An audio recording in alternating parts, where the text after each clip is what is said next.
All right, so if you're a tech professional and you're interviewing for a new job, you're about to start a new role in a fast-paced tech company, or if you're a leader and you're about to hire a new person into your team, this is for you. It's really important because it's not just about the coding, the skills, the technical aspects of the role. It's about how we get things done, which is about the culture.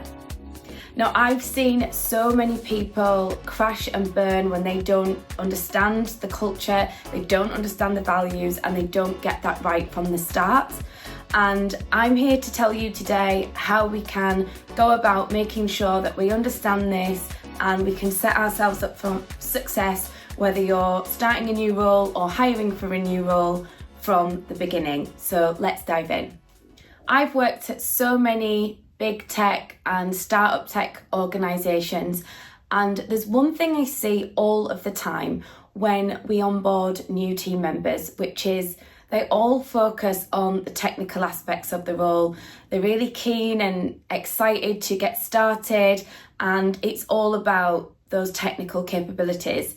It's about the levels and the promotions and all of that stuff that surrounds output. Now, these things are of course really important, but they're not the only things. When we look at our performance review and how we navigate and collaborate with our teams, it's all about how we get things done. And a crazy stat from Glassdoor is 65% of employees have shared that culture is more important than salary when it comes to job satisfaction.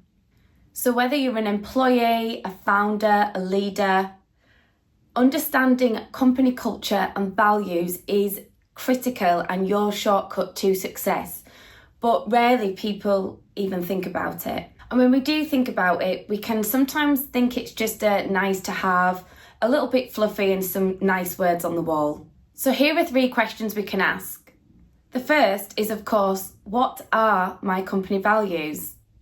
And not just knowing what they are as in seeing the statements, but actually understanding and knowing the meaning that sits behind each of those values. How are they derived? Why do they exist?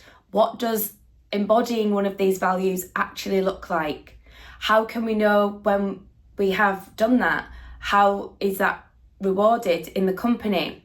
These are all things that we can think about and understand and shortcut our way to succeeding faster in any organisation. The next question to ask is, what is the actual culture? We know what the values are, we know what's written down, we can learn and understand those, but actually, how are things actually getting done? So when it comes to culture, something really helpful is the iceberg model.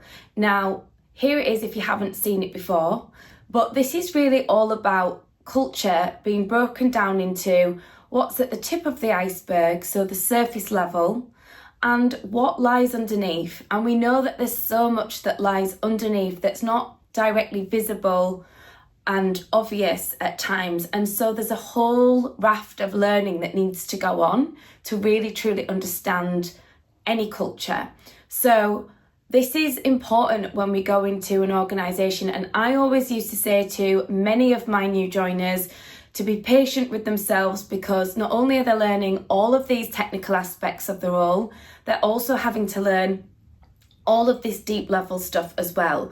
So the easier we can make that as an organisation, so if you're a leader, and the easier we can go into explaining that and getting that across, the faster employees are going to be able to understand the culture and what's expected and look for that alignment as well. So it's not just about what's written down and what's said, it's about what's actually happening and all of those real life behaviours and the way in which the team, the organisation, the leaders get things done.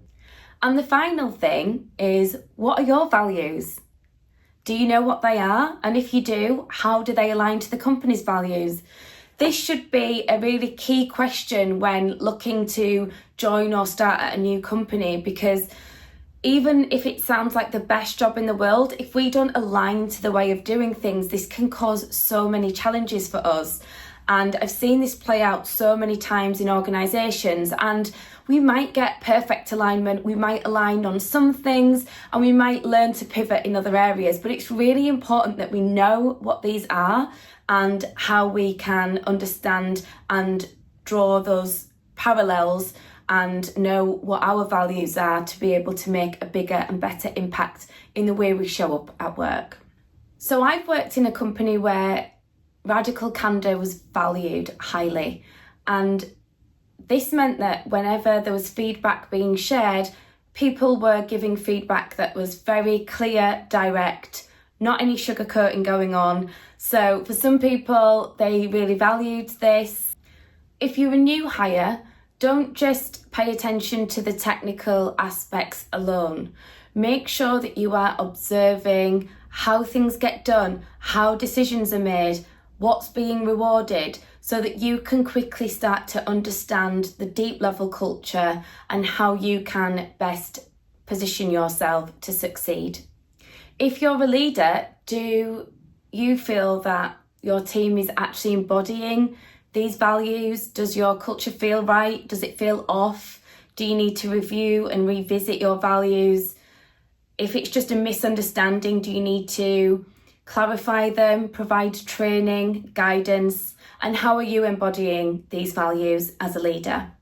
The final takeaway is that culture is not just some fluffy, nice to have thing. This is really something that's going to set you up for success in an organisation, particularly working in tech, where we have a lot of autonomy, responsibility, and we're moving at lightning speed. The way in which we go about completing our tasks is crucial. It's also something that's assessed, as we know, during performance review, so we should really make that effort to understand it and get it right from the start.